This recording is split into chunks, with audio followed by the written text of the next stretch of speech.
Всем доброго дня! Во всех войнах России с внешними врагами плечом к плечу русскими солдатами храбро сражались башкирские воины. В этих сражениях верным другом, товарищем у башкир был национальный инструмент курай. Отечественной войны 1812 года наши прадеды создали знаменитые мелодии, как «Эскадрон», «Арме», русско-японской войне, например, «Порт-Артур». И когда началась Великая Отечественная война, в Башкортостане было создано 112-я башкирская кавалерийская, позже 16-я гвардейская кавалерийская дивизия.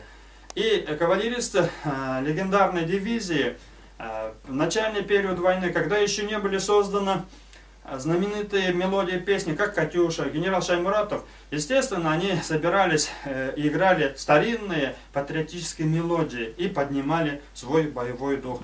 Сегодня я вам предлагаю послушать мелодию «Порт-Артур».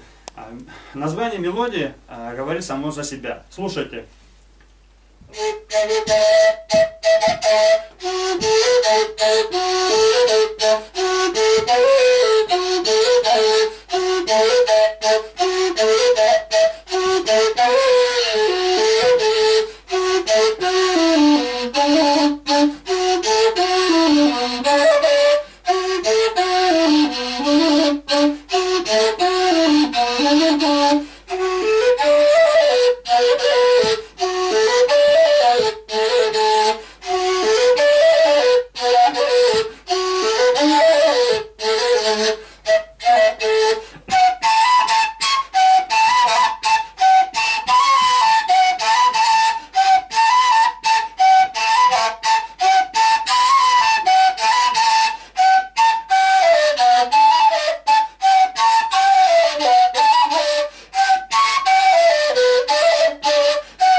Спасибо за внимание! С праздником Великая Победа!